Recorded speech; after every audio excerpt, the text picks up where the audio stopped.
என்றென்றைக்கும் மகிமை உண்டாவதாக. உங்கள் யாவரையும் கர்த்தராகிய இயேசு கிறிஸ்துவின் நாமத்தில் நான் அன்போடு கூட இந்த செய்தி வேலைக்கு வரவேற்கிறேன். அநாதி சிநேகம் ஒரு அற்புதமான தலைப்பு நமக்கு கொடுக்கப்பட்டது. 2 மாதங்களாய் படித்து இன்றைக்கு கடைசி செய்திக்காய் நாம் காத்திருக்கிறோம். அநாதி சிநேகம் என்று சொல்லும் பொழுது இந்த அநாதி என்கிற வார்த்தையை மீண்டுமாய் நம்ம நினைவுபடுத்தி கொள்ளலாம். அதற்கு துவக்கமும் இல்லை, முடிவும் இல்லை. என் மீது தேவன் வைத்திருக்கக்கூடிய அன்பானது நிலையானது, அது மாறாதது.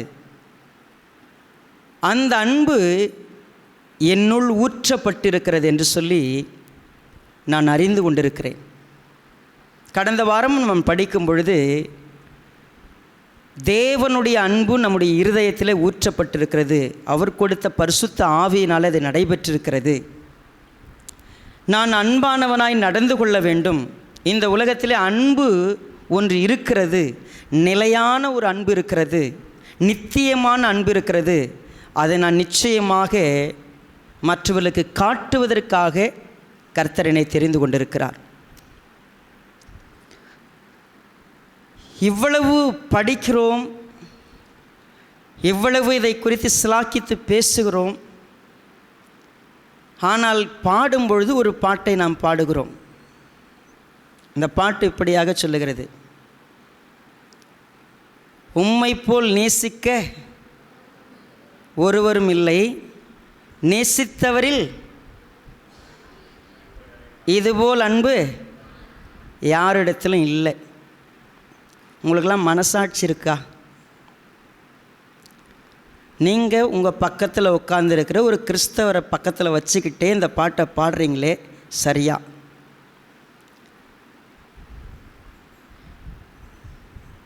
எவ்வளோ தைரியம் இல்லை நமக்கு! என்னென்னு இந்த பாட்டு ஸ்டாண்ட்ஸ் ஆக மறுபடியும் வாசிங்க பார்ப்போம். இந்த ஸ்க்ரீனில் போடுங்களேன். விவரிக்க முடியவில்லை, வர்ணிக்க வார்த்தை இல்லை. உம் அன்பு என்னவென்று சொல்ல தெரியவில்லை. தேடி வந்த நேசமே, ஓகே, ஆருயிர் இயேசுவே, உம் அன்பில் ஒன்றே உண்மை உண்டென்று கண்டேன். ஆனால் உண்மையவே மனுஷங்களை பற்றி ஒரு ஸ்டாண்ட்ஸாக சொல்லிக்குது. வாசிங்க அதை. உம்மை போல் நேசிக்க ஒருவரும் இல்லை. நீங்கள் சொல்லுங்கள், இப்போ உங்கள் பக்கத்தில் இருக்கிறவங்கள பார்த்து சொல்லுங்களேன். உம்மை போல் நேசிக்க ஒருவரும் இல்லை, நேசித்தவரில் என் மேல் அன்பு வச்சவங்கள இது போல் அன்பை இன்னும் காண. ஆண்டவரே, உங்கள் போல ஒரு அன்பை காட்டுறதுக்கு யாருமே. இது நியாயமா? ஆனால் நம்ம உண்மையை தான் சொல்கிறோம், தப்பாலாம் சொல்லலை. யாரும் இப்போ பொய் சொல்லலை, உண்மையை தான் சொல்லியிருக்கிறோம். இந்த பாட்டை கர்த்தரை தெரியாத ஒருத்தர் என்ன பண்ணலாம்? யாராவது உங்களை பாரு அன்பு காட்டுவாங்களா அப்படின்னு சொல்லி எதிர்பார்க்கலாம். ஆனால் அவங்களுக்கு சொல்லும், இதோ நான் எப்பொழுதும் இந்த பாட்டுங்களாம் வரிசையாக ஞாபகம் வச்சுருக்குது. உம்மை போல் பேசுகிறதுக்கு யாரும் இல்லை, உம்மை போல் நடக்கிறதுக்கு யாரும் இல்லைன்னு நம்ம நிறைய பாட்டு எழுதிட்டோம். இயேசுவை போல அன்பு காட்டுறதுக்கு நான் இருக்கிறேங்க. ஏன்னா பிலிப்பு போய் இயேசு கிறிஸ்துவை பார்த்து கேட்குறார், எல்லாம் நல்லா பேசுகிறீங்க, சூப்பர், நீங்கள் பேசுறதெல்லாம் எந்த தப்பும் இல்லை, எல்லாம் பண்ணிவிட்டு ஒரு குறை வச்சுருக்கிறீங்க. என்ன தெரியுமா? பிதாவை மட்டும் என்கிட்ட இன்னும் நீங்கள் காட்டவே இல்லை. அப்போ ஆண்டவராகிய இயேசு கிறிஸ்து என்ன சொன்னார்? என்னை கண்டவன், நீ பிதாவை தனியாலாம் பார்க்க தேவையில்லை. பிதா எப்படி இருப்பார் தெரியுமா? இப்படி தான் இருப்பார். உங்கள்கிட்ட யாராவது இயேசு எப்படி இருப்பார் தெரியுமான்னு கேட்டால், நான் தாங்க இயேசு. எங்கள் ஊரில் ஒரு இயேசு இருந்தார். டே இயேசுன்னு அவங்க அம்மா கூப்பிடும். எங்கே உட்காந்துருப்பான்னா ஒரு குளத்தங்கரையில் உட்காந்துருப்பான் சீட் ஆடிக்கிட்டு. சரியா? இயேசு யார்? இயேசு கிறிஸ்துனா எப்படி இருப்பார்? உண்மையாகவே அன்பை பற்றி நிறைய படிச்சிட்டோம். ஆனால் இன்னைக்கு ஒரு ஃபுல் ஸ்க்ரீன் எடுத்து பார்த்து அன்பு நம்முடைய வாழ்க்கையில் எப்படி இருக்க வேண்டும், எதை நம்ம மிஸ் பண்ணியிருக்கிறோம், இன்றைக்கும் அன்பை பற்றி பேசி பேசி பேசி சும்மா உட்காந்துருக்கிறோமா, இல்லை அன்பை இந்த மாதிரி வளர்த்துருக்குமான்னு பார்க்குறதுக்கு நம்ம இன்னொரு புத்தகத்தை எடுத்துக்கொள்ள போகிறோம். ஸோ உங்கள் கைகளில் பைபிள் இருந்துச்சுன்னா கொலேசியருக்கு எழுதின நிருபம் 3வது அதிகாரம்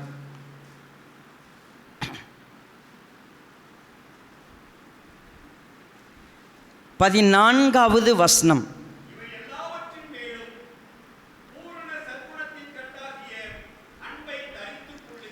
இவை எல்லாவற்றின் மேலும் பூரண சர்க்குணத்தின் கட்டாகிய அன்பை தரித்து கொள்ளுங்கள். கண்களை மூடி நம்ம செபிக்கலாம். பரிசுத்த பிதாவே, எங்களை நேசிக்கிறப்பா, இந்த அற்புதமான நேரத்துக்காய் ஸ்தோத்திரம். எங்களோடு கூட பேசுங்க. எங்கள் உள்ளத்தில் ஒரு பெரிய மாற்றத்தை கொண்டு வாங்க. எதற்காக எங்களை அழைத்திரோ அந்த நோக்கம் நிறைவேறத்தக்கதாக எங்கள் உள்ள மாற்றம் பெறுவதற்கு எங்களுக்கு உதவி செய்யுங்க. வாழ்க்கை முழுவதும் அழைப்பு ஒரு பக்கம், நாங்கள் ஒரு பக்கம் என்று சொல்லி எதிரடியாய் செயல்பட்டு நாங்கள் எந்த அழைப்புக்காய் இணைந்து வந்தோமோ அதை மறந்து போனவர்களாக இருக்கிறோம் என்று சொன்னால் கர்த்தர் எங்களுக்கு உதவி செய்ய முடியாய் தாழ்த்துகிறோம். உம்முடைய மகிமை எங்களை நடத்திட்டும்.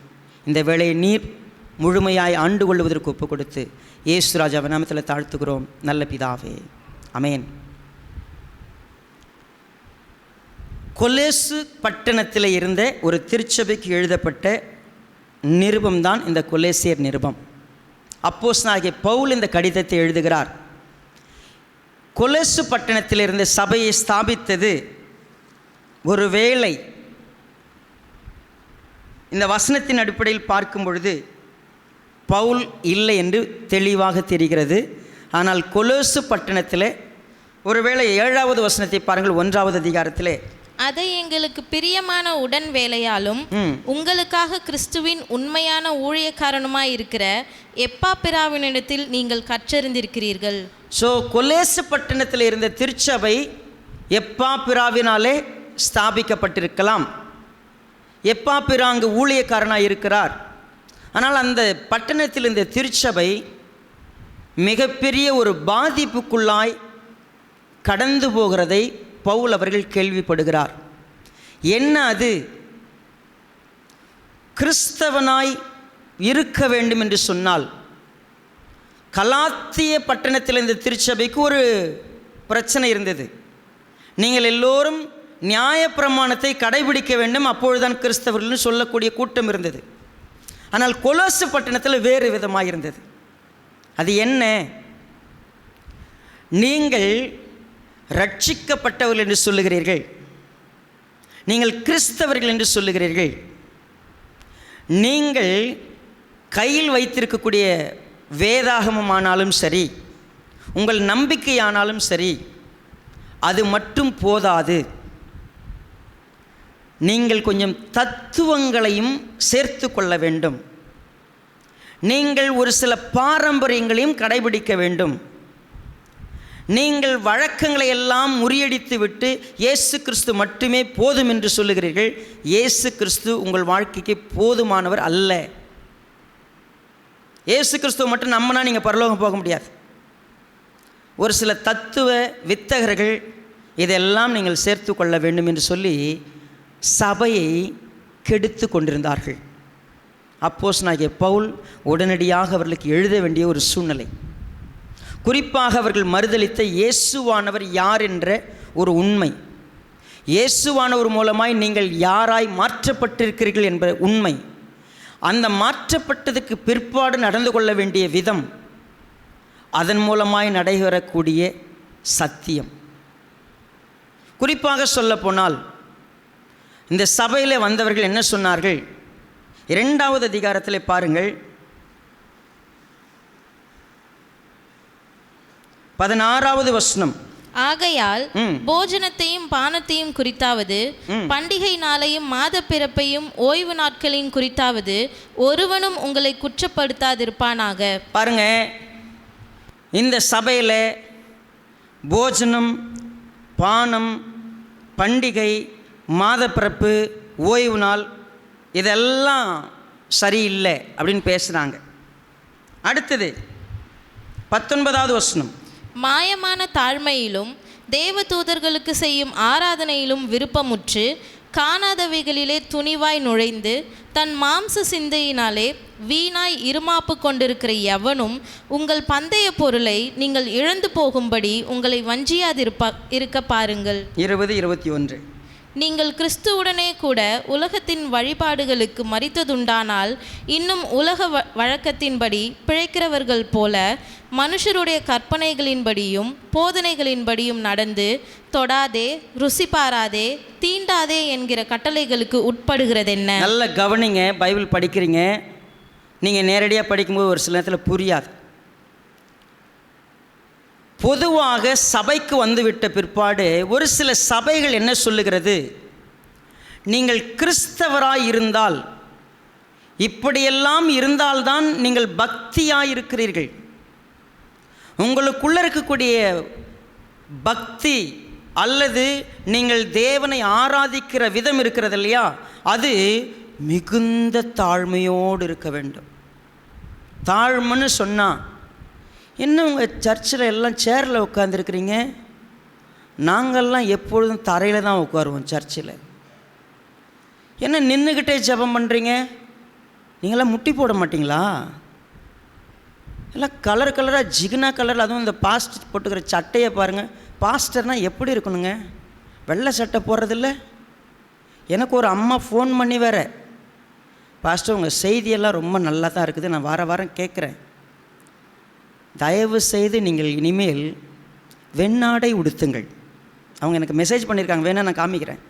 வெண்ணாடை உடுத்தினீர்கள் என்று சொன்னால் தேவனுடைய செய்தியினுடைய பிரசனம் எப்படி இருக்கும் தெரியுங்களா அப்படின்னு எனக்கு எழுதினாங்க.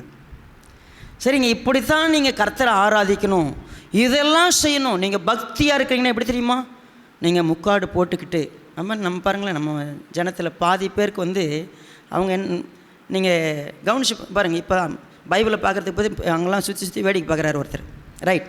பாருங்கள், தலை முழுவதும் நான் பார்க்குறேன், நான் பக்தியாக இருக்கிறேன்னா ஒரு ஸ்கார்ப் வச்சு கட்டிப்பேன், அப்படியே ரொம்ப பயபக்தியாக அப்படியே உட்காந்துருப்பேன். நீங்கள் பார்த்துருக்கீங்களா? இங்கே நம்ம சர்ச்சுக்குள்ளே பாருங்கள், எவ்வளோ அழகாக, எவ்வளோ பயபக்தியாக நான் கர்த்தரை தேடுறதில்ல. நம்ம எப்படி இருக்கிறோன்னு அந்த வசனத்தில் வாசிங்க பாருங்கள், 23 பாருங்களேன். இப்படிப்பட்ட போதனைகள் சுய இஷ்டமான ஆராதனையையும் மாயமான தாழ்மையையும் சரீர ஒடுக்கத்தையும் பற்றி ஞானம் என்கிற பெயர் கொண்டிருந்தாலும் பாருங்க, சபைக்கு வந்து கர்த்தருடைய பிள்ளைனா கிறிஸ்தவனா என்ன பண்ணும், கையில் பைபிள் வச்சுருக்கணும், நீங்கள் வெள்ளை சட்டை வெள்ளை பேண்ட்டு தான் போடணும், வெண்ணாடை தான் உடுத்தணும், நகை போடக்கூடாது, பொட்டு வைக்கக்கூடாது, நீங்கள் இதை செய்யணும், நீங்கள் அதை செய்யணும், எல்லாம் பார்த்தீங்கன்னா ஒரு கிறிஸ்தவன்னா அவனுக்கு ஒரு தனி அடையாளம் இருக்கிறது. ஆராதனை முறைனா இப்படித்தான் இருக்கணும். இதெல்லாம் போதிக்க ஆரம்பித்தாங்க. இவையெல்லாம் வளர ஆரம்பித்தது. கிறிஸ்தவர்கள் தேவையில்லாத விஷயங்களெல்லாம் வளர்க்க ஆரம்பித்து விட்டார்கள்.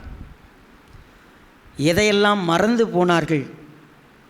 உண்மையாகவே சொல்லட்டுங்களா, 2.5 மணி நேரம் 3 மணி நேரம் துதித்து மெய் மறந்து ஆடி பாடி கர்த்தரை துதிச்சிருப்பாங்க. பக்தி பரவசத்தில் நிற்பாங்க. தன்னுடைய வீட்டுக்காரை மறந்து போயிருப்பாங்க, தன்னுடைய மனைவியை மறந்து போயிருப்பாங்க. நான் சொல்லலைங்க, இதை இன்னைக்கு நடக்கிறது இல்லைங்க. அன்றைக்கு பவுலோடைய காலத்தில் கிறிஸ்துவை தூக்கி ஓரம் வச்சுட்டாங்க. நாம் கிறிஸ்து இருக்கட்டங்க, ஆமாம் அது ஓகே, ஆனால் நான் தேவனோடு நெருக்கமாக இருக்கணும்னா நான் என்ன தெரியுமா செய்வேன், இவையெல்லாம் விட்டு விடுவேன், நான் கடவுளிடம் நெருக்கமாய் போக வேண்டும். அதனால் என்ன தெரியுங்களா செஞ்சாங்க, நான் இருந்த ஊர் வந்து திருவண்ணாமலை.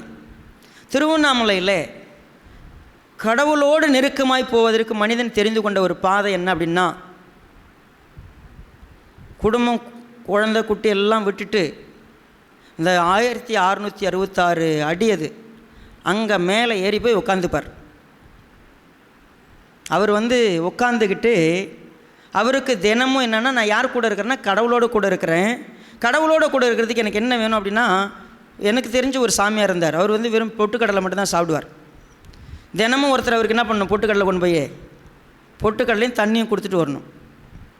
அவர் அவர் நான் ஒரு நாள் பார்த்து கேட்டபோது சொன்னார், எதுக்காக இங்கே உட்காந்துருக்கிறீங்க? நான் கடவுள் கூட ரொம்ப நெருக்கமாக இருக்கிறேன். உங்களுக்கு தெரியுமா, பல பேர் பக்தி அப்படின்னு சொன்னால் இருக்கிற எல்லாவற்றையும் நான் ஒதுக்கி விட்டு நல்ல சாப்பாடு சாப்பிடக்கூடாது, நான்வெஜ் சாப்பிடக்கூடாது, நாங்கள் கடவுளுக்கு ரொம்ப நெருக்கமானவங்க, தீங்கு விளைவிக்க மாட்டோம். நடக்கும் பொழுது ஒரு எறும்பு வந்தால் கூட அப்படி மயிலிறகுகள் அப்படி என்ன செய்வோம், ஒதுக்கி விட்டு தான் நாங்கள் நடப்போம். நாங்கள் அவ்வளோ பக்தியானவங்க. நாங்கள் உண்மையானவர்கள், நாங்கள் பண்பாளர்கள், நாங்கள் தீங்கு விளைவிக்காதவர்கள், நாங்கள் ஒடுக்கம் என்கிற பேரில் நாங்கள் எல்லாம் இருப்போம்னு சொன்னவங்க ஆழமான ஒரு விஷயத்தை மறந்துட்டாங்க. அவங்களுக்காக எழுதப்பட்ட புத்தகம்தான் இந்த கொலேசியருக்கு எழுதின நிருபம். இதில் ரொம்ப முக்கியமான ஒரு விஷயத்தை ஃபஸ்ட்டு எடுத்துன்னு சொல்கிறார். இயேசு கிறிஸ்துனா யாருன்னு நீங்கள் நினைக்கிறீங்க? அவரை நிறைய பேர் சொல்கிறாங்க ஒரு மனுஷன்.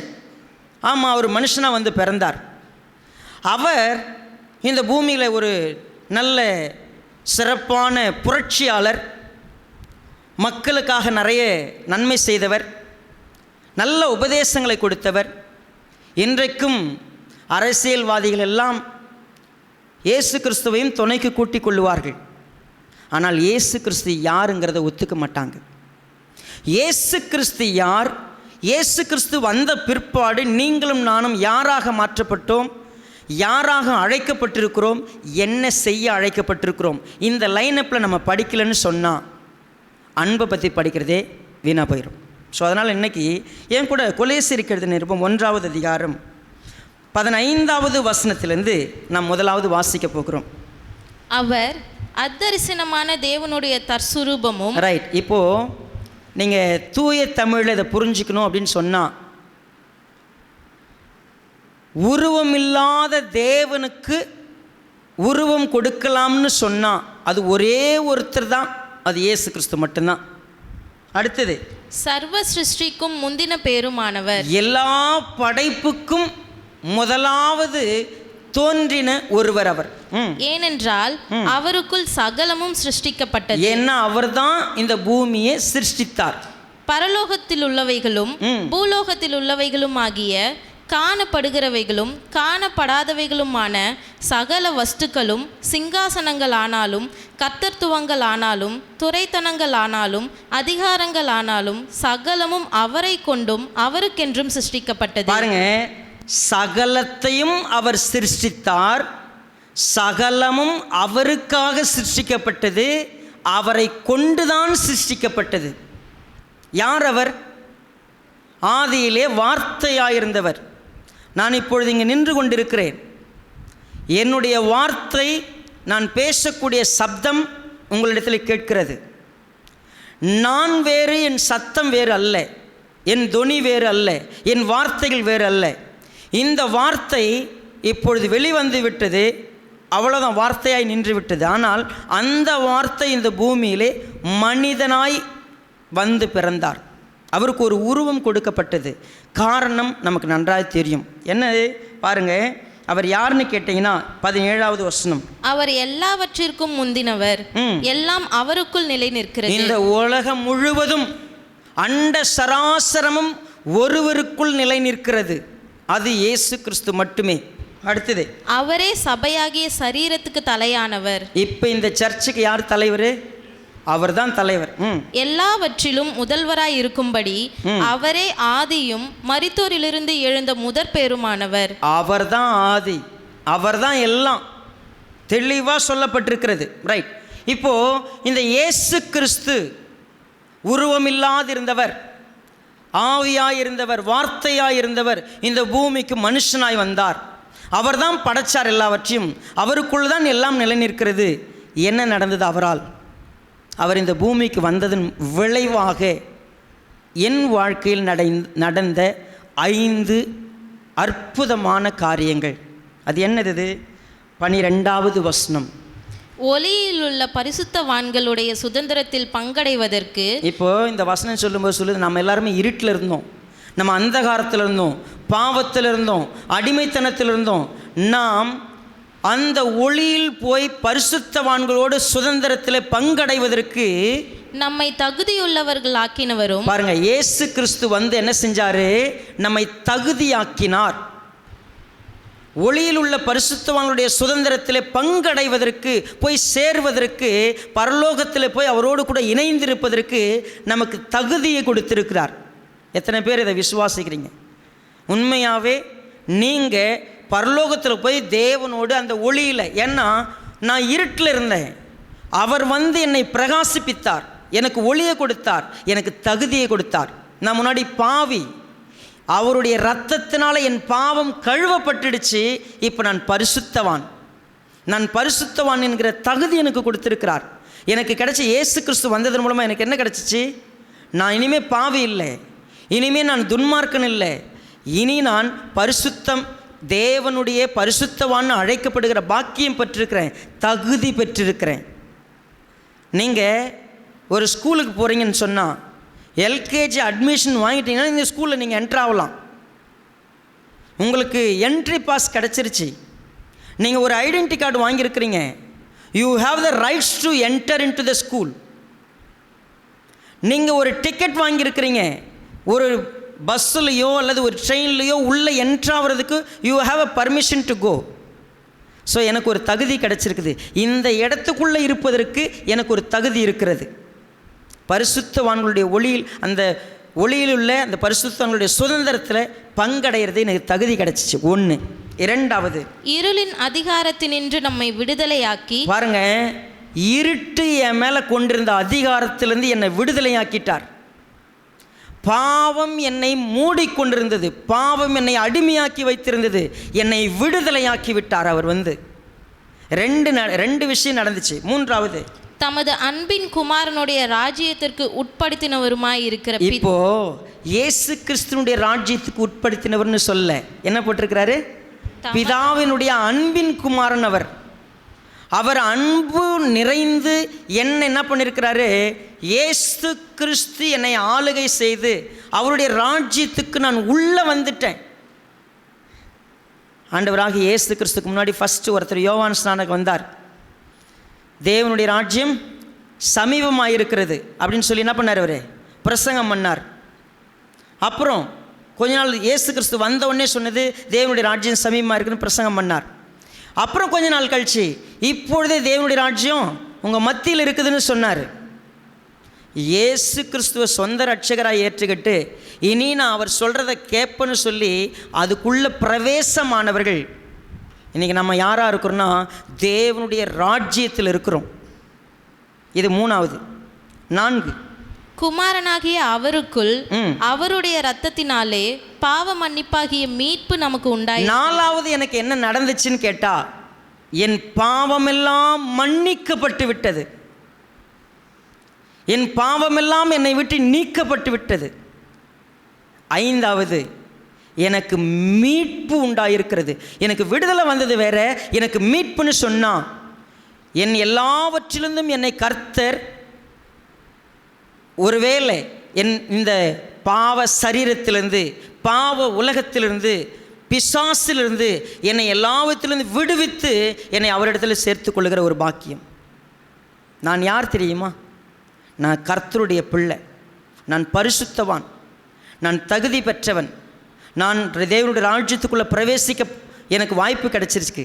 என்னை விடுதலையாக்கியிருக்கிறார், என்னை மன்னிச்சிருக்கிறார், என்னை மீட்டிருக்கிறார். பாஸ்டர் இதெல்லாம் எங்களுக்கு தெரியுமே. ஆமாம் தானே? ரட்சிக்கப்பட்ட ஒருவருக்கு இதெல்லாம் நிச்சயமாக தெரியணும். நான் இயேசுவை சொந்த ரட்சகராக ஏற்றுக்கிட்டவங்களுக்கு என்ன தெரியணும்? இயேசு கிறிஸ்து எனக்காக இந்த உலகத்துக்கு வந்தார், அவர் தேவன், இந்த உலகத்துக்கு வந்தவர் ஏன் பாவத்துக்காக மரித்தார், அவர் சிலுவையில் அறையப்பட்டார், அவர் உயிரோடு எழுந்தார். அதனால் என்ன கிடச்சிச்சு? எனக்கு தகுதி கிடச்சிச்சு, எனக்கு மீட்பு கிடச்சிச்சு, எனக்கு விடுதலை கிடச்சிச்சு, எனக்கு மன்னிப்பு கிடச்சிச்சு, நான் அவருடைய ராஜ்யத்துக்குள்ளே உள்ளே வந்துட்டேன். எல்லாம் ஓகே. இதெல்லாம் தெரிஞ்சுக்கிட்ட நான் என்ன செஞ்சுக்கிட்டு இருக்கிறேன் அப்படிங்கிறது தான் பிரச்சனை. நான் இப்போ என்ன செய்கிறேன், நான் தேவனுடைய பிள்ளையாக இருக்கணும்னா இப்போ ஒரு சில தத்துவங்களை நான் கடைபிடிக்கணும், ஒரு சில பாரம்பரியங்களை கடைபிடிக்கணும். நான் இனிமேல் இப்படி இருந்தால் தான் நான் தேவனுடைய பிள்ளைன்னு நான் மாயமான ஒரு விஷயத்தை கை கொள்ள ஆரம்பிச்சிட்டேன். ஒரு கிறிஸ்தவன் நான் என்ன பண்ணணும், நான் இதெல்லாம் செஞ்சால் தான் நான் கிறிஸ்தவன் அப்படின்னு நம்ம நினச்சிக்கிட்டோம். ஆனால் பவுல் அவர்கள் 2வது அதிகாரம் முழுவதும் இது எல்லாத்தையும் இயேசுவானவர் சிலுவையில் ஆணி அடித்து தூக்கி போட்டார்ப்பா, அதெல்லாம் விட்டுருங்க. நான் ஒன்று சொல்லி கொடுக்குறேன், கொஞ்சம் கேட்குறீங்களா? நீங்கள் உண்மையாகவே யாராக இருக்குன்னு தெரியுமா? 3வது அதிகாரம் 12வது வசனம். ஆகையால் நீங்கள் தேவனால் தெரிந்து கொள்ளப்பட்ட பரிசுத்தரும், நீங்கள் தேவனால் தெரிந்து கொள்ளப்பட்ட பரிசுத்தரும், பிரியருமாய் உருக்கமான இரக்கத்தையும் தயவையும் மனத்தாழ்மையையும் சாந்தத்தையும் நீடிய பொறுமையையும் தரித்துக்கொண்டு. ரைட். இப்போ நான் ஏற்கனவே சொன்ன அறிமுகத்தில், கிறிஸ்தவனான உடனே இனிமேல் நீங்கள் வெண்ணாடை தரித்து கொள்ள வேண்டும், இனிமேல் நீங்கள் ஃபேர் அண்ட் லவ்லி போடக்கூடாது, இனிமேல் நீங்கள் மேக்கப் பண்ணக்கூடாது, இனிமேல் ஐப்ரோ பண்ணுறதுக்கெலாம் என்ன பண்ணக்கூடாது, போகக்கூடாது, இனிமேல் இப்படித்தான் நடக்கணும். ஒரு பரிசுத்தவான்னா என்னது, எப்படி என்ன ட்ரெஸ்ஸு போடுறீங்க நீங்கள்? இப்போல்லாம் பிள்ளைங்க ஒரு சட்டை தான் போட்டுன்னு வராங்க, சரியா? அதெல்லாம் ஒரு பரிசுத்தமான பிள்ளைகளுக்கு அடையாளமா அப்படின்னு நம்ம நிறைய நேரத்தில் பேசுகிறோம். அவ்வளை பற்றி நல்ல தெளிவாக பேசுகிறேன்ல, வெளியில் இப்படி தான் இருக்கணும்னு. உண்மையாக பவுல் எழுதுனது என்ன, இங்கே ஐப்ரோ இல்லை, ஃபேர் அண்ட் லவ்லி இல்லை, வேறு எதை பற்றியுமே பேசலை. நீங்கள் யார்? தேவனால் தெரிந்து கொள்ளப்பட்டவர்கள். தேவனால் தெரிந்து கொள்ளப்பட்டது எதற்காக? பரிசுத்தமாக இருப்பதற்கு. பரிசுத்தமாக இருக்கிறீர்கள் என்று சொன்னால் என்ன செய்ய வேண்டும்? பரிசுத்தத்திற்கு நீங்கள் ஒரு இலக்கணம் வச்சுருக்கிறீங்க. பரிசுத்தனா நான் சத்தமாக பேசக்கூடாது. ஒரு சில ஃபேமிலியில் பார்த்தீங்கன்னா சிரிக்கவே மாட்டாங்க தெரியுமா, ரொம்ப சீரியஸாக இருப்பாங்க. ஜோக் ஏதாவது நீங்கள் பார்த்துட்டு எதெல்லாம் சிரிச்சிட்டிங்க, என்ன அபச்சாரம், எப்படி நீங்கள் சிரிப்பீங்க? பரிசுத்தமாக இருக்க வேண்டியவங்க சிரிக்கிறீங்க, அல்லட எவ்வளோ சீரியஸாக இருக்கணும். சபையில் அவ்வளோ சத்தமாக சிரிக்கிறீங்க. உங்களுக்கு தெரியுமா, சிரிக்கக்கூடக்கூடாது பரிசுத்தம்னா நிறைய பேருக்கு. ஒரு சில நேரங்களில் இந்த பிள்ளைங்க பாருங்கள், நல்ல 2-3 பிள்ளைங்க சேர்ந்து சிரிச்சிட்ருக்குங்க. அங்கே வருவார் ஒருத்தர் மிலிட்ரிக்காரர், உள்ளே என்ட்ரானவனே எல்லாம் கப்பு சிப்புன்னு அமைதியாயிரும். ஏடா சிரிச்சிட்டு இருந்தேன், வந்துட்டார் சரியா? அவர் வந்தாருன்னா எப்படி இருக்கணும்?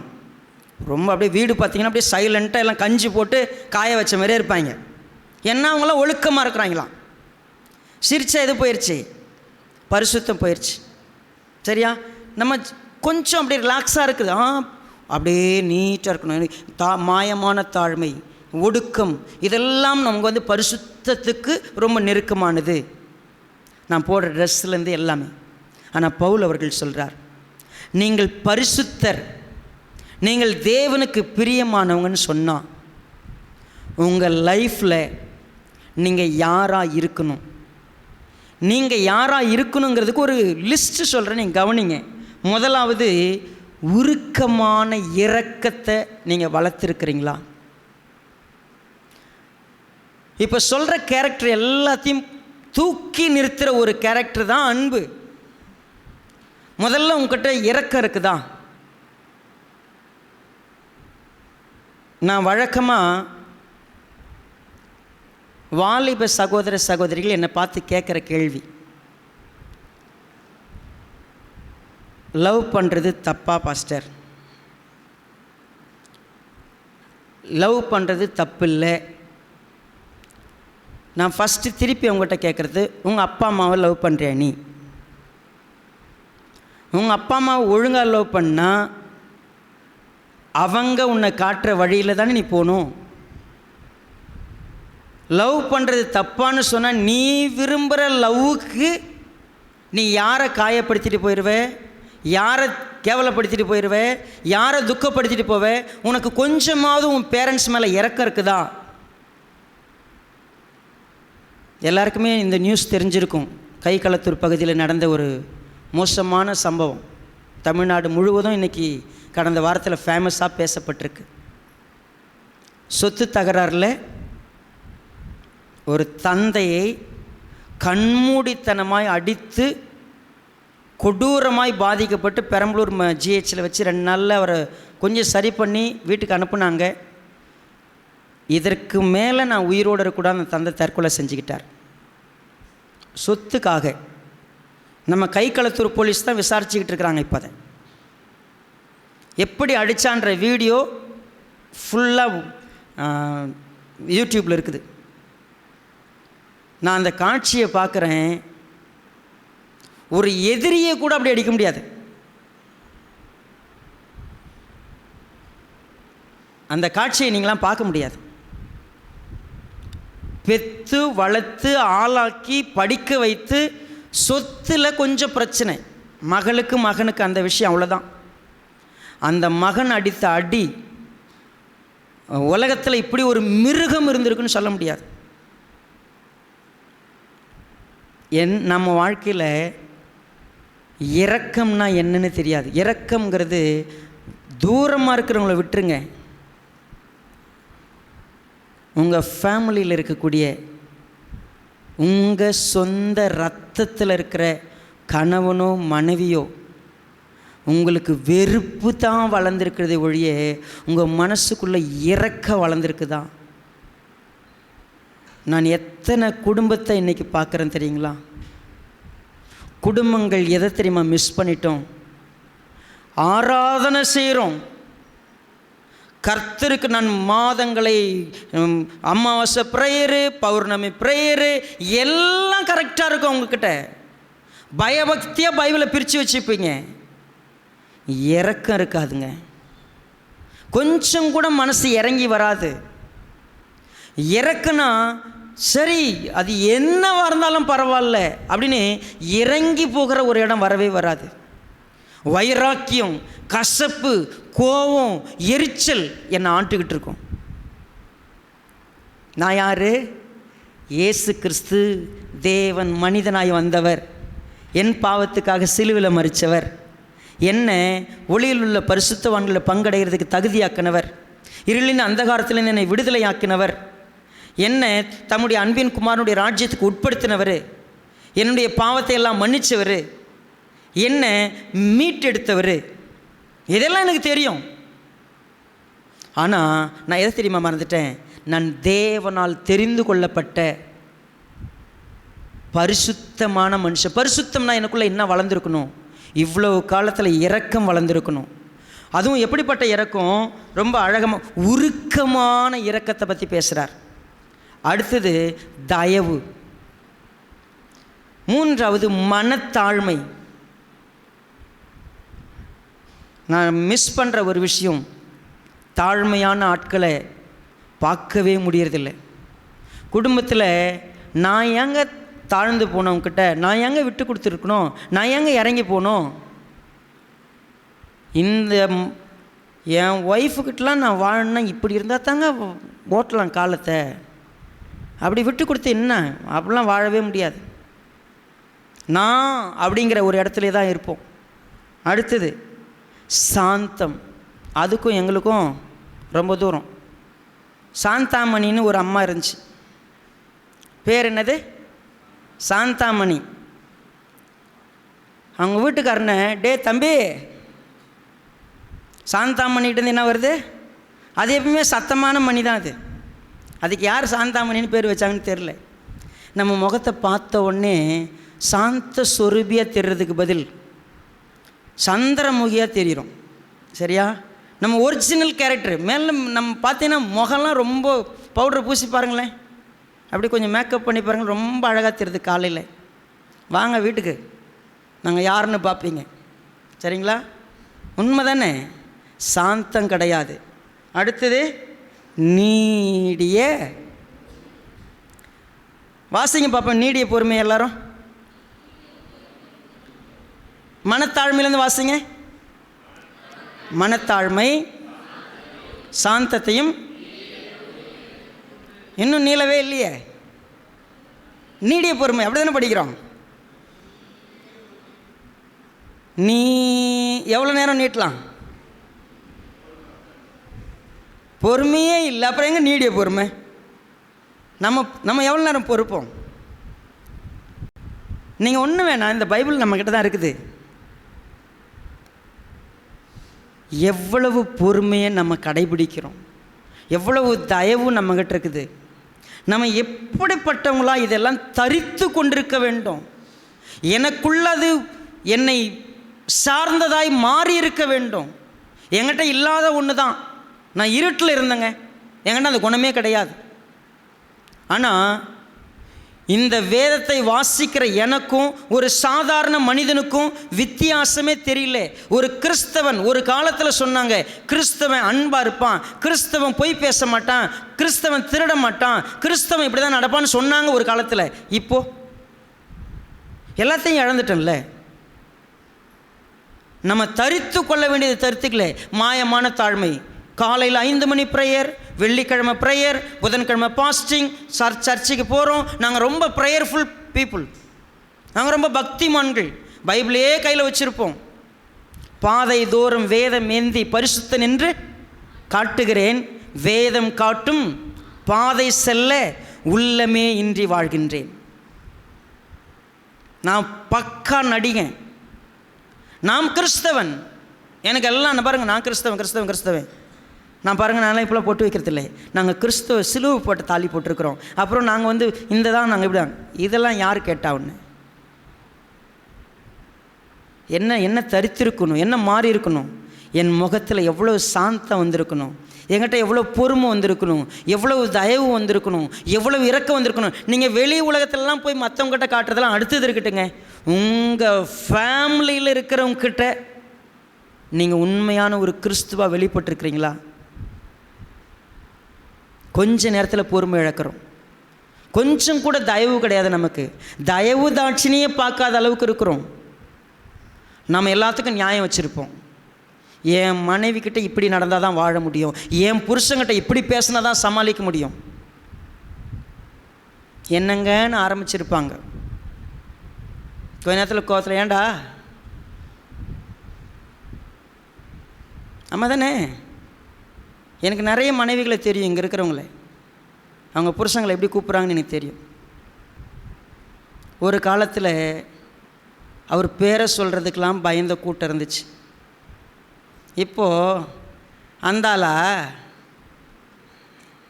சரி, வெறும் மனைவிகளை எப்படியா? ஆண்களை எடுத்துக்கங்களேன். பெண்களை மதிக்கிற விதம், எதுக்கு எடுத்தாலும் அவங்க என்னவோ ரொம்ப அற்பமாக படைக்கப்பட்ட ஒரு ஜீவனை போல் அவ்வளவு கேவலமாக நடத்துறது. அவங்க ஏதோ ஒரு பொருள், அவ்வளோதான். அவங்களுக்கு ஒரு மதிப்பு, அவங்களுக்கு உண்மையாக ஜீவிக்கணும் கிடையவே கிடையாது. நான் ராஜா, நான் நினச்சதான், நீ இருந்தால் இல்லைன்னா போ, நான் என் விருப்பப்படி இருப்பேன், என் இஷ்டம், நீ என்னை எந்த கேள்வியும் கேட்கக்கூடாது, நீ என்னை கேட்குறதா இருந்தால் வேலையை பார்த்துட்டு போயிட்டே இரு. இப்படித்தான் கிறிஸ்தவ குடும்பங்கள் ஓடிக்கிட்டு இருக்கு. சண்டை போடுற இன்றைக்கி நான் மேக்ஸிமம் கணவன் மனைவியை உட்கார வைக்கலான்னு தான் யோசித்தேன். நீங்கள் எங்களை உட்கார வச்சாலும் நாங்கள் தனியாக தான் ஃபஸ்ட்டு உட்காருவோம், நீங்கள் கவலைப்படாதீங்க, நீங்கள் ரொம்ப பிரயாசப்படாதீங்க. நாங்கள் ஹஸ்பண்ட் அண்ட் ஒய்ஃபெல்லாம் உட்காந்தாலும் பக்கத்து சேரில் உட்காந்து என்ன பண்ண போகிறோம்? ஒன்றும் இல்லை. உங்களுக்கு ஒன்று தெரியுமா? நீங்கள் எதை மிஸ் பண்ணிட்டீங்க தெரியுமா? இயேசுவானவரை தெரியும், ரட்சிப்பை தெரியும், ஆனால் நீங்கள் தெரிந்து கொள்ளப்பட்டது எதற்குங்கிறத மறந்து போனீங்க. எதை வளர்த்துருக்கணும் இத்தனை நாளாக? கிறிஸ்தவ குடும்பங்கள் கொஞ்சம் கொஞ்சமாக எதை உருவாக்கி இருக்கணும்? நான் உருக்கமான இரக்கத்தை, தயவை, நான் என்னென்னலாம் என்கிட்ட கேரக்டர் பில்டப் ஆகிருக்கணும் அது வந்திருக்கணும். அப்போ தான் அவர் சொல்கிறாரு, நீங்கள் இதெல்லாம் வளர்த்தீங்கன்னா என்ன நடக்கும் தெரியுமா? ஒருவரை ஒருவர் தாங்குவீங்க. நீங்கள் எதையுமே தாங்கிறதில்லை. இப்போது ஒரு வார்த்தையை தாங்கிறதில்ல, ஒரு சின்ன மிஸ்டேக்கை பொறுத்துக்கிறதில்ல. தெரியாமல் நடக்கிறத உங்களால் என்ன பண்ண முடியல, எடுத்துக்க முடியல. நல்லா யோசித்து பாருங்கள். இந்த உதாரணத்தை நான் மறுபடியும் உங்களுக்கு ஞாபகப்படுத்துகிறேன். வெளியில் போகும்போது பஸ்ஸில் போகிறீங்க, தெரியாமல் யார் போலையும் கால் பட்டுச்சு. உடனே அவரை தொட்டு அப்படிலாம் பண்ணிவிட்டு சாரிங்க ரைட், நீங்கள் ரொம்ப நல்லவங்கல்ல. வீட்டில் சாம்பார் ஊற்றும்போது லைட்டாக அப்படியே கொஞ்சம் கேளுங்க, டேய் என்னுடைய ஒரிஜினல் எது, வெளியிலையா உள்ளையா? ஒரிஜினல் இது தான். அங்கே நான் நடிகன். நான் என் முகத்தை யார்கிட்ட காட்டுவேன்? என் பிள்ளைங்கிட்ட தான் காட்டுவேன், என் ஒய்ஃப்கிட்ட தான் காட்டுவேன், என் ஹஸ்பண்ட்கிட்ட தான் காட்டுவேன். நான் எதையுமே தாங்கிறதில்ல, எதையுமே பொறுத்துக்கிறதில்ல, எதையுமே சகிக்கிறதில்ல. எல்லாவற்றுக்கும் எமோஷன், எடுத்தோடனே எமோஷன் தான். பொறுமையாக நீடிய பொறுமையாக இருக்கிறனா, சகிக்கிறனா, தாங்கிறனா இல்லவே இல்லை. மிக முக்கியமாக அவர் சொல்கிறார், ஒருவர் பேரில் ஒருவருக்கு குறைபாடு உண்டானால் கிறிஸ்து உங்களுக்கு மன்னித்தது போல. இன்றைக்கி காலையில் கம்ப்ளீட்டாக எல்லாத்தையும் மன்னிச்சுட்டு தான் பாஸ்டர் நான் சர்ச்சுக்கே வந்தேன். எந்த ஒரு நெருடல் கூட என் மனைவி பேர்லேயும், என் கணவன் பேர்லேயும், என் பிள்ளைங்க பேர்லேயும், என் பெற்றவங்க பேர்லேயும் எதுவுமே இல்லை. கம்ப்ளீட்டாக மன்னிச்சுட்டு நான் சந்தோஷமாக சமாதானமாக நான் இங்கே வந்திருக்கிறேன். எனக்கு எதுவுமே மனசில் இல்லை பாஸ்டர். எதுவுமே என் மனசுக்குள்ளே ஒரு சின்ன நெருடலாக கூட, சே இதே திருந்தாத ஜென்மம், இது எப்படின்னா இருந்து போகுது, நான் போகிறேன் கருத்துட்டேன் அப்படின்னு வந்தவங்க எத்தனை பேர்? காலையில் கிளம்ப சொல்லும்போது நடந்துச்சு பாருங்கள் ஒரு பிரச்சனை. எல்லா நாளெலாம் பிரச்சனை வராது. ஏன்னா காலையில் ஆஃபீஸ்க்கு ஓடும்போது அவங்கவுங்க ஏஞ்சி ஓடுவாங்க. ஆனால் சர்ச்சுக்கு கிளப்புறதுல தான் என்ன வருது பிரச்சனையே. இவர் ஏஞ்சி பேண்டி சண்டி மாட்டி நிற்பார், அந்த அம்மா அப்போ தான் என்ன பண்ணோம், அப்படி வாரி நிற்கும். சரியா? ஏம்மா வாம்மா எத்தனை முறை சொல்லி பார்ப்பார்? ஒரு 2-3 முறை சொல்லி பார்ப்பார். வேகமாக வந்து பைக்கிட்டே காருக்கிட்டே வந்து என்ன பண்ணுறாரு, பட்னே அப்படின்னு நிற்பார். அவர் முகத்தை அப்போ பார்க்கணுமே, தேவ மகிமை அப்படியே முகத்தில் அப்படியே என்ன மாதிரி வந்து நிற்கும். நம்ம சொல்கிறேங்க, பைபிளை படிச்சுக்கிட்டே இருக்கிறோம்ல, ஒரிஜினலாக எங்கெல்லாம் நம்ம அன்பை மிஸ் பண்ணுறேன்னு கர்த்தர் இன்றைக்கி சொல்லிக் கொடுக்க விரும்புகிறார். நம்ம நினச்சிருக்கிறோம் நம்ம பேசுகிற வார்த்தைகள், நம்ம செய்யக்கூடிய எல்லா செய்கையிலையும் ஒன்றை நம்ம மிஸ் பண்ணிடுறோம். என்ன மிஸ் பண்ணியிருக்கிறோன்னா, அடிப்படை அன்புங்கிறத மிஸ் பண்ணிடுறோம். ஏன்னா அவர் சொல்கிறாரு, இதனால தான் 14வது வசனத்தை இன்றைக்கி வாசிக்கிறோம். இவை எல்லாவற்றின் மேலும் பூரண சற்குணத்தின் கட்டாகிய. இப்போ படிக்கலாம் பைபிளை பாருங்கள். நீங்கள் தேவனால் தெரிந்து கொள்ளப்பட்ட அன்பான பரிசுத்தரும், உருக்கமான இரக்கத்துக்கு முன்னாடி எதை போடணும்? இப்போ அன்பான இரக்கமுள்ளவரும், அன்பான தயவுள்ளவரும், அன்பான மனத்தாழ்மை உள்ளவரும், அன்பான சாந்தம் உள்ளவரும், அன்பான நீடிய பொறுமை உள்ளவரும், அன்பாக எல்லாவற்றையும் தாங்குகிறவரும், அன்பால் மன்னிக்கிறவரும். ஏன்னா இவை எல்லாவற்றுக்கும் மேலே ஒன்று இருக்கணும். நீங்கள் இறக்கப்படுறீங்கன்னா அதில் என்ன இருக்கணும்? அன்பு இருக்கணும். நீங்கள் தயவாக இருக்கிறீங்கன்னா அதில் அன்பு இருக்கணும். நீங்கள் மன்னிக்கிறீங்கன்னா அதில் அன்பு இருக்கணும். நீங்கள் தாங்குறீங்கன்னா அதில் அன்பு இருக்கணும். இவை எல்லாவற்றின் மேலும் பூரண சற்குணத்தின் கட்டு. அப்படின்னா என்ன? எல்லா குணத்திற்கும் முத்தாய்ப்பாய் மேன்மையாய் ஒரு உன்னதமான ஒரு கேரக்டர் அதுக்குள்ளே இருக்கணும் அப்படின்னு சொன்னால் அன்பு. நீ எதை செஞ்சாலும் சரி அதில் ஒரு விஷயம் அதில் இருக்கணும். நீ விட்டு கொடுத்தாலும் அது அன்பு தான், நீ பொறுத்துக்கிட்டாலும் அன்பு தான், நீ சகிச்சாலும் அன்பு தான், நீ மன்னிச்சாலும் அன்பு தான், நீ என்ன செஞ்சாலும் அன்பு. நம்ம அப்படியே ஆப்போசிட்டாக இருக்கும்ல, அமைதியாக இருப்போம், பேச மாட்டோம், முகம் கடுகடுக்காக இருக்கும். ஒரு வார்த்தை சொன்னாலும் அவன் 10 வார்த்தை பேசுகிற அளவுக்கு அடியில் பாம்பு வச்சு தான் சொல்லுவோம் ஒரு வார்த்தையே. நம்ம அதிகமாகலாம் பேச மாட்டோங்க. ஒரே ஒரு வார்த்தை போதும், அவன் ஜென்மத்துக்கு செத்து போகிற மாதிரி ஒரு வார்த்தையை சொல்லிடுவோம். தெரியுங்களா? நம்மளாம் நிறையலாம் பேச மாட்டோம் சண்டையில். நிறைய பேசுறது அந்த வளர்த்தாக்குள்ள அதுக்கு தெரியாத பேசி கிடக்குது. ஆனால் பேச தெரிஞ்சவங்க நறுக்குன்னு ஒரு வார்த்தை பேசுவாங்க, அவ்வளோதான் சிவுக்குன்னு நமக்கு. அடுத்தது நமக்கு நம்ம என்ன பண்ணுவோம், அந்த மாதிரி ஒரு 4 வார்த்தையை தேடி வைப்போம். எப்போ அவங்கள எப்படி நம்ம அப்படி திருப்பி போடலாம். இதானே வாழ்க்கையில் குடும்பத்தில் ஓடிக்கிட்டு இருக்கு, இதானே நடக்குது. நாம் சொல்கிறோம் நாங்கள் பைபிள் படிக்கிறோம், நாங்கள் ஆராதனைக்கு வரோம், நாங்கள் பெரிய பக்திமான்கள், நாங்கள் கர்த்தரை நம்பி இருக்கிறோம், நாங்கள் ரட்சிக்கப்பட்டவங்க. ஆண்டவர் இன்றைக்கி சொல்கிறாரு, முதல்ல உன் வீட்டுக்கு போ, வீட்டுக்கு போய் அன்புனா என்னன்றதை வாழ்ந்து பாரு, அதுதான் எனக்கு தேவை. நீ அன்பு இல்லாமல் நீ என்னை நேசிக்கிற, என் பைபிள் படிக்கிற, ஜெபிக்கிற, குப்பையில் தூக்கி போட்டுரு, எனக்கு வேணவே வேண்டாம். நீ அன்பு இல்லாத ஒரு மனிதனாக இருந்தா, நான் கொடுக்குற அன்பு இல்லாத மனுஷனாக இருந்தா, நீ என்னை தயவு செய்து என்ன பண்ணாத, என்னை நீ பாடாத, என்னை ஸ்தோத்திரிக்காத, நன்றி சொல்லாத, நீ துதிக்க வேண்டாம், ஆராதிக்க வேண்டாம், எதுவுமே. அதெல்லாம் மாயமான தாழ்மையான ஆராதனை, அது பொய்யான ஆராதனை. ஏன்னா நீ செய்கிறதெல்லாம் உன்னை ஏமாத்திக்கிற. நான் உங்கள்கிட்ட என்ன தெரியுமா எதிர்பார்க்குறேன், உன் கணவனை 100% உன்னால் நேசிக்க முடியுமா? உன் மனைவியை நேசிக்க முடியுமா? உன் மனைவியை நேசித்தா உன் வார்த்தைகளும் செய்கையிலும் நீ எப்படி இருப்ப? உன் கணவனை நீ நேசிச்சுன்னா, திரும்பி நம்ம எல்லாருமே என்ன சொல்கிறோம் அப்படின்னா, அது சரியில்லாதனால நான் நேசிக்கலை, அவங்க வேஸ்ட்டு, அவங்க அவ்வளவுதான், வாழ்க்கையில் இந்த மாதிரி ஒரு நபரை யாராலையும் வச்சு வாழ முடியாது. நம்ம அப்படி தான் சொல்கிறோம். ஓகே, இந்த உலகத்தில் யாரும் நேசிக்கப்படுறதுக்கு தகுதியானவங்க இல்லை தான். என்கிட்ட ஒருத்தர் கேள்வி கேட்டாங்க, ஆண்டவரே, அவங்களுடைய ஜபம் இது, இந்த பொல்லாதவன் என்னைக்கு செத்து போவான்னு தெரில, ஆண்டவர் ஏன் இவ்வளோ பெரிய துன்மார்க்கனை விட்டு வச்சுக்கிறார்? எப்படியாவது நான் நினைக்கிறேன், இந்த ஆள் செத்தானா தான் குடும்பமே நல்லாயிருக்கும், இல்லை இவங்க போனால் தான் நல்லாயிருக்கும். ஏன் கர்த்தர் தீமையானவங்களை அழிக்க மாட்டேங்கிறாரு? அப்போ ஒரு கேள்வி அவருக்கு முன்னாடி வைக்கப்பட்டது.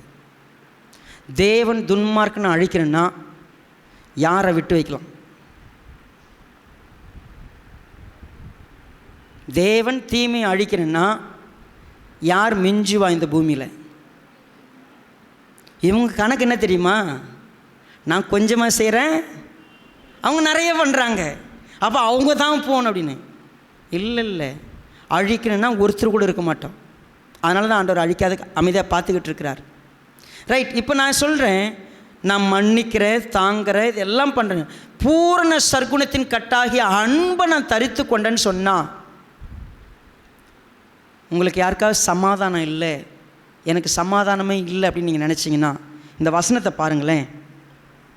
15, தேவ சமாதானம் உங்கள் இருதயங்களில் ஆளக்கடவது. உலகம் உங்களுக்கு சமாதானம் கொடுக்குமா? உங்கள் மனைவி தருவாங்களா? ஹலோ, உங்கள் ஹஸ்பண்ட் யாராவது தருவாங்களா உங்களுக்கு சமாதானம்? பிள்ளைங்க யாரும் தர மாட்டாங்க. உண்மையாகவே தானம் நாம் ஒருத்தர்கிட்ட எதிர்பார்க்கிறோம். எந்த மனிதனிடத்தில் சமாதானத்தை நீங்கள் தேடினாலும் கிடைக்காது, ஆனால் ஒருத்தர் தருவார். உலகம் கொடுக்கக்கூடாத ஒரு சமாதானத்தை நான் உனக்கு தரேன்.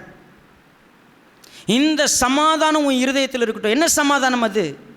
என்னை இவ்வளவு பேர் என்ன செய்தாலும் சரி, யார் என்னை சுற்றி இருக்கிறவர்கள் சரியில்லை என்று சொன்னாலும் சரி, நான் இரக்கத்தோடு, தயவோடு, மனத்தாழ்மையோடு, சாந்தத்தோடு, பொறுமையோடு நான் ஒருவரை ஒரு தாங்கி மன்னிக்கிற பொழுது, அன்பாய் நடந்து கொள்கிற பொழுது, என் தேவன் எனக்குள்ளாக இருந்து சந்தோஷப்படுகிறவராக இருக்கிறார். என்னை பார்த்தா சந்தோஷப்படுவார். அவர் எனக்குள்ளே இருக்கிறதுனால எனக்கு கொடுத்த ஒரு முக்கியமான பொருளில் என்ன தெரியுங்களா, அவர் எனக்கு ரட்சிப்பை கொடுத்துருக்கிறார்.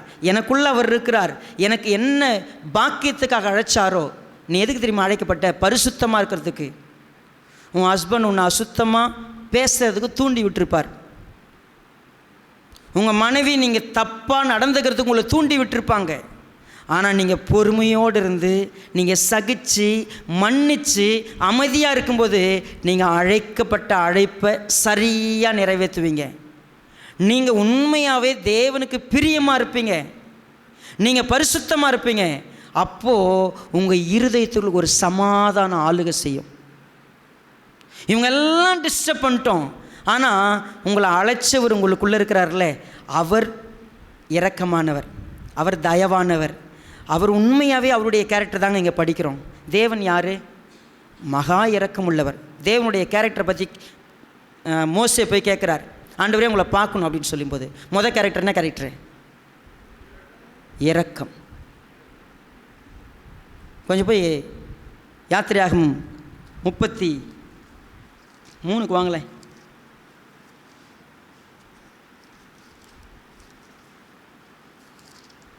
முப்பத்தி 4 6வது வசனத்தில் பாருங்க. இரக்கமும் கிருபையும் நீடிய சாந்தமும் மகாதயும் சத்தியம் உள்ள தேவன், 1000 தலைமுறைகளுக்கு இரக்கத்தை காக்கிறவர், அக்கிரமத்தையும் மீறுதலையும் பாவத்தையும். ஹலோ, இப்போ பாருங்கள், இப்போ நம்ம கொலேசியரில் வாசத்தில் அதெல்லாம் இங்கே இருக்கா? இது யாருடைய கேரக்டரு? தேவனுடைய கேரக்டரு. தேவன் மனுஷங்கிட்ட என்ன எதிர்பார்க்குறாரு? இதே கேரக்டர் உனக்கு உருவாகி இருந்துச்சுன்னு சொன்னால் உனக்குள்ள ஒருத்தர் கூட உனக்கு சமாதானம் இருக்கும். ஏன்னா நீ யார் கூட முதல்ல சமாதானத்தை தேடணும் தெரியுமா? தேவன் கூட தான் சமாதானம் ஏற்படுத்தணும். இப்போ நீங்கள் சொல்லுங்கள், உங்கள் கணவனோ மனைவியோ பிள்ளைகளோ உங்களுக்கு எதிராக நடக்கிறாங்கன்னு வச்சுங்களேன், நீங்களும் அவங்களுக்கு விரோதமாக நடந்தீங்கன்னா நீங்கள் முதல்ல யார் கூட சமாதானத்தை இழப்பீங்க? தேவன் கூட சமாதானத்தை இழந்துடுவீங்க. தேவன் கூட நீங்கள் பிரிஞ்சிருவீங்க. அப்போ நீங்கள் முதல்ல யார் கூட ஒன்றாருங்க? தேவன் கூட ஒன்றாருங்க. தேவன் கூட ஒன்றா இருந்துன்னா உங்களுக்கு தேவ சமாதானம் உங்கள் இருதயத்தை நிரப்பும். இதற்கென்றே அந்த வசனத்தை வாசிங்க. கொலேசியர் 3. தேவ சமாதானம் உங்கள் இருதயங்களில் ஆளக்கடவது, இதற்கென்றே நீங்கள் ஒரே சரீரமாக அழைக்கப்பட்டீர்கள். கவனிங்க, இப்போ சர்ச்சில் அல்லது குடும்பத்தில் நீங்கள் ஒன்றா இருக்கிறதுக்கு அழைக்கப்பட்டதுக்கு காரணம் ஒன்று தான். நீங்கள் இரக்கமாக நடக்கணும், தயவாக நடக்கணும், மனத்தாழ்மையாக நடக்கணும், நீடிய பொறுமையாக நடக்கணும், மன்னிக்கணும், எல்லாத்துலேயும் அன்பு இருக்கணும். உங்களுக்கு தேவ சமாதானத்துக்கு நீங்கள் பாருங்கள், இதற்குத்தான் அழைக்கப்பட்டீங்க. ஆகையால் நீங்கள் தேவனால் தெரிந்து கொள்ளப்பட்ட பரிசுத்தரும் பிரியருமாய், அதற்குத்தான் தெரிந்து கொள்ளப்பட்டோம், அதுக்கு தான் அழைக்கப்பட்டோம். எதுக்கு சர்ச்சுக்கு வந்தோம்? இதெல்லாம் உருவாக. அவன் வந்து இத்தனை வருஷமும் இது உருவாகாமல் நான் கேவலமாக நடந்திருக்கிறேன்னா சர்ச்சுக்கு வந்து வேஸ்ட்டுங்க. இத்தனை வருஷம் சர்ச்சுக்கு வந்து எனக்கு இது வளரல, அன்பு வளரல, இந்த கேரக்டர்லாம் வரல, நான் சும்மா என்னை ஏமாற்றிக்கிறேன். உபதேசம் நல்லா இருக்குது, சொல்லி கொடுக்கறது நல்லா இருக்குது, ஆனால் நான் மாற்றிக்க மாட்டேன். என்ன காரணம் சொல்கிறேன்? என் மகன் சரியில்லை, என் மகன் சரியில்லை, என் பொண்டாட்டி சரியில்லை, என் புருஷன் சரியில்லை, என் குடும்பம் இப்படி, எங்கள் அப்பா அம்மா சரியில்லை, என் சொந்தக்காரங்க இப்படி. நீ தேவனோடு சமாதானமாக இருக்கிறதுக்கு அழைக்கப்பட்ட. நீ அங்கே சமாதானத்தை பார்க்கணுன்னா நீ எப்படி நடந்துக்கணும்? நீ முதல்ல மற்ற இடத்துல சமாதானம் வரட்டும். என்ன அப்படி சொல்லும்போது தெளிவாக சொல்கிறார், கூடுமான வரைக்கும் சமாதானமாக இருக்கு நாடுங்க. எல்லா இடத்துலையும் இருக்க முடியாதுன்னு தெரியும். ஆனால் நீங்கள் ஒருத்தர்கிட்ட இப்போ இங்கே கூடுமானதெல்லாம் கிடையாது. தேவனோடு நீங்கள் என்ன பண்ணுவீங்க? எப்பயுமே சமாதானமாக இருக்கணும். ஒரு சிலர்கிட்ட ஒரு சில நேரம் அமைதியாக தான் போக வேண்டியிருக்கு, சகிச்சிருக்க வேண்டியது எல்லாம் ஓகே. நான் அன்பால் அதை செய்கிறேன். சரி, இதை செய்கிறதுக்கு எனக்கு தெரில பாஸ்டர், நான் என்ன பண்ணட்டும்? இத்தனை வருஷமாக வந்துட்டேன், எனக்குள்ளே அது வரல, நான் என்ன பண்ணலாம்? எல்லாம் உண்மை தான். நீங்கள் இவ்வளோ நாள் சொல்லும்போதெல்லாம் எனக்கு புரியுது, நான் என்ன செய்யட்டும் பாஸ்டர்? நீங்கள் தேவனை போல மாறணுன்னா ஒரே ஒரு வழிதான் இருக்குது. உங்களுக்குள்ள மிகுந்த இரக்கம் வரணும், தயவு வரணும், மனத்தாழ்மை வரணும், சாந்த வரணும், நீடிய பொறுமை வரணும், நீங்கள் சகிக்கணும், நீங்கள் மன்னிக்கணும், அன்பினால் நிறைந்தவர்களாக மாறணும்னா ஒன்று நீங்கள் செய்தால் போதும். அது என்ன செய்யணும்? 16வது வசனம். கிறிஸ்துவின் வசனம் உங்களுக்குள்ளே சகல ஞானத்தோடும் பரிபூர்ணமாக வாசமாயிருப்பதாக. இந்த வார்த்தையை உங்கள் மனசுக்குள்ளே மேலே நல்லா எழுதி ஒட்டிக்கங்க. கிறிஸ்துவின் வசனம் உங்களுக்குள்ளே சகல ஞானத்தோடும் பரிபூர்ணமாக வாசமாயிருப்பதாக. எந்த வசனம்? நம்ம இங்கே என்ன போதிக்கிறோம்? கிறிஸ்துவின் வசனம் மட்டும்தான் போதிக்கிறோம். சிலுவையில் அறைப்பட்ட இயேசுவை அன்றி வேறு ஒன்றையும் பிரசங்கிக்க நாங்கள் என்ன பண்ணுறதில்ல. சத்தியனா இதுதான். உங்களை சும்மா கொஞ்சிக்கிட்டு இருக்கிற பேச்செலாம் இங்கே இல்லை. உங்களை சும்மா கிச்சு கிச்சு மூட்டுற வேலை அங்கே இல்லை. இதுதான் சத்தியம். இந்த சத்தியத்துக்கு முதல்ல செவி கொடுங்க. சத்தியத்துக்கு கீழ்ப்படிங்க. சத்தியத்தை நம்புங்க. சத்தியத்துக்கு ஒப்பு கொடுங்க. சத்தியத்தை திரும்ப திரும்ப பேசுங்க. சத்தியத்தை விட்டு வேறு எங்கேயும் போகாதுங்க. சத்தியம் உங்களுக்குள்ள பரிபூர்ணமாக வாசமாகட்டும், நிறைஞ்சிருக்கட்டும். எப்பொழுதும் மறக்காதபடிக்கு அது உங்கள் இருதயத்தில் கொண்டு வாங்க. நிச்சயம் நீங்கள் மாறுவீங்க. உங்கள் எங்கே தெரியுமா மிஸ் பண்ணுறீங்க? கேட்குறீங்க, இன்ட்ரெஸ்டிங்காக இருக்குது, ஒரு சில நேரத்தில் உணர்த்தப்படுது, ஓகே சொல்லிட்டு முடிச்சுட்டு எந்திரிச்சு போன உடனே நீங்கள் மறந்துடுவீங்க. அது தூக்கி ஓரம் வச்சுருவீங்க.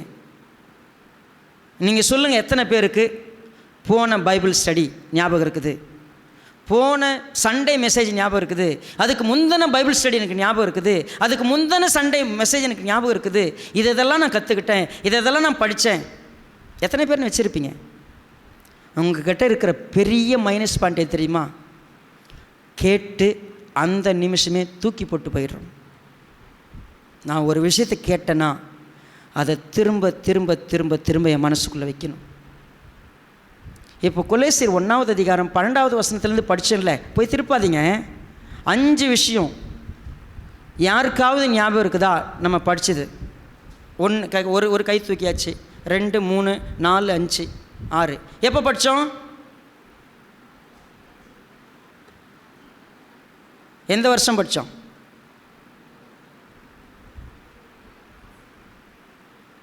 இந்த வருஷம் ஜனவரி ஃபேமிலி கேம்பில் படித்தோம். 5 விரலை வச்சு சொல்லி கொடுத்தேன். உங்களுக்கு யாருக்குமே ஞாபகம் இல்லைல்ல? வேணா யூடியூப்பில் அந்த மெசேஜ் இருக்குது. 5 விரலை வச்சு சொல்லி கொடுத்தேன். பார்த்தீங்களா? எனக்கு ஏன் ஞாபகம் இருக்குது? கிறிஸ்துவின் வசனம் சகல ஞானத்தோடும் பரிபூர்ணமாக எனக்குள்ளே வாசமாக இருக்குது. உங்கள்கிட்ட வாசமாக இல்லை. அங்கே தான் மிஸ்டேக் நடக்குது. நீங்கள் பாட்டு பாடுறீங்க, நீங்கள் என்ன செஞ்சாலும் சரி, சங்கீதங்களினாலும் கீர்த்தனைகளினாலும் ஞான பாட்டுகளினாலும் ஒருவருக்கு ஒருவர் போதித்து புத்தி சொல்லிக்கொண்டு உங்கள் இருதயத்தை கர்த்தரை பக்தியுடன் பாடி வார்த்தையினாலாவது செய்கையினாலாவது நீங்கள் எதை செய்தாலும் அதையெல்லாம் கிறிஸ்துவுக்காக செய்யுங்க, தேவனுக்காக செய்யுங்க. நீங்கள் பேசுனீங்கன்னா தேவனுக்காக செய்யுங்க. நீங்கள் நின்னீங்கன்னா தேவனுக்காக நில்லுங்க. நீங்கள் சாப்பிட்டீங்கன்னா தேவனுக்காக சாப்பிடுங்க. இந்த பூமியில் நீங்கள் வாசம் பண்ணும்போது இந்த உலகத்தில் செய்யக்கூடிய எல்லாவற்றிலும் தேவன் உங்களை பார்க்குறாரு. அது அந்த விஷயம் சரியா? தேவன் சந்தோஷப்படுவாரா? சந்தோஷப்படுங்க.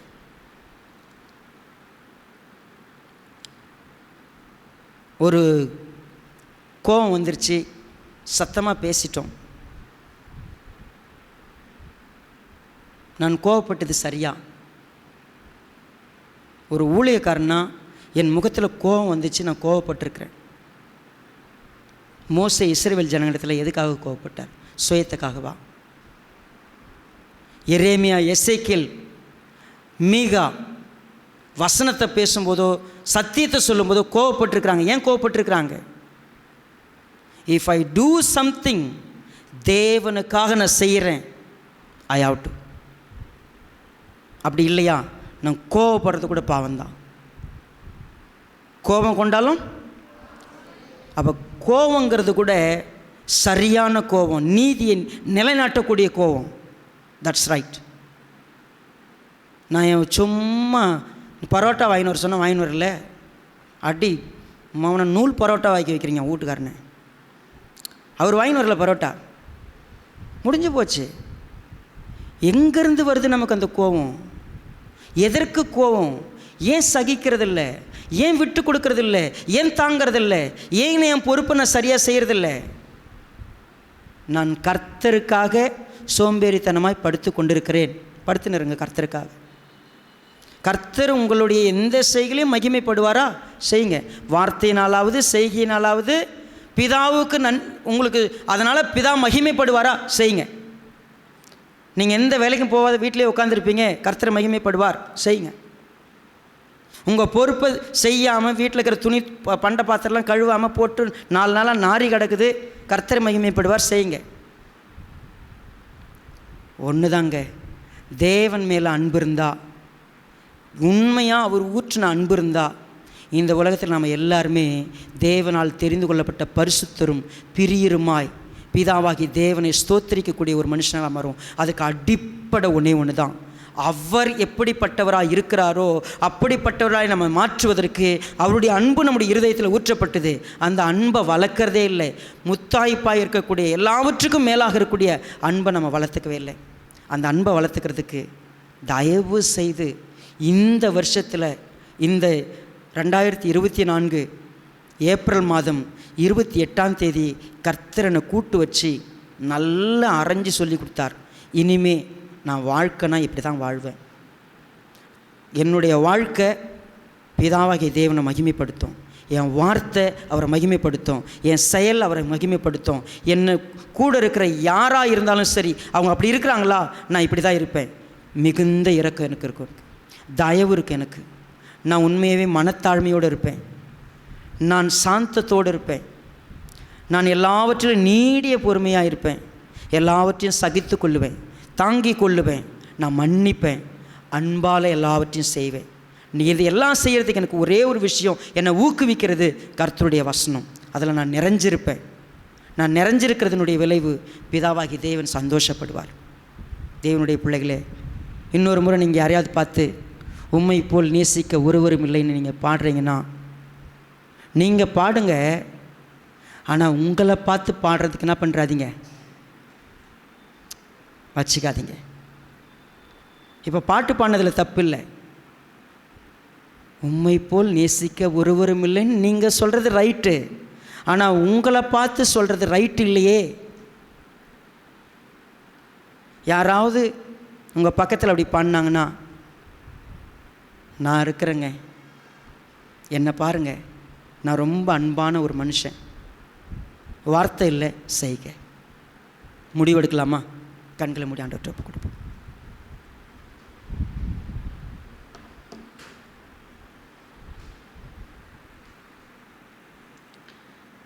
நல்ல பிதாவே, இந்த அற்புதமான நேரத்துக்காய் ஸ்தோத்திரம். நிறைய செய்திகளை நாங்கள் கேட்டிருக்கிறோம், ஆனால் அன்பு எங்ககிட்ட சுத்தமாக இல்லை. நாங்கள் யாராக நடக்கிறோம், இன்னும் எங்களை ஆராய்ஞ்சு பார்க்குறதுக்கு எங்களுக்கு நேரம் கொடுத்தீங்க. இவையெல்லாம் சரி செய்து உம்முடைய குணத்தை பிரதிபலிக்கிறதுக்கு எங்களை கூப்பிட்டுருக்கிறீங்களா? அதை சரியாக செய்ய எங்களுக்கு உதவி செய்யுங்க. எங்களை சுற்றி யாரும் சரியில்லை தான், ஆனால் நாங்கள் சரியாக இருக்கணும். இது எத்தனை முறை எங்களுக்கு திருப்பி திருப்பி சொல்லப்படுது. ஆனால் கேட்டுட்டு போய் நான் என்ன செய்வேன், எங்கள் வீட்டில் இப்படி இருக்கிறாங்க, என் பிள்ளைங்க இப்படி இருக்கிறாங்க, நான் என்ன செய்வேன்? கிறிஸ்துவின் வசனம் எங்களுக்குள்ளே பரிபூர்ணமாய் இல்லைப்பா. அதனால தான் நாங்கள் தோற்று போகிறோம். உதவி செய்யுங்க. உண்மையாகவே நாங்கள் ஒருத்தருக்கு ஒருத்தர் அந்த அன்பை பரிமாற வேண்டியவங்களாக இருக்கிறோம். இன்றைக்கி கேட்ட சத்தியம் எங்களை நிலைச்சிருக்கட்டும், செயல்பட கிருபை தாங்க. கேட்ட ஒவ்வொருவரையும் ஆசீர்வதிங்க, உம்முடைய மகிமை நடத்திட்டோம். இயேசு ராஜாவை நாமத்தில் எல்லாவற்றையும் ஒப்பு கொடுத்து ஜெபிக்கிறோம் நல்ல பிதாவே, ஆமென். சபையே, ஓ சபையே, ஆதியில் கொண்ட அன்பெங்கே?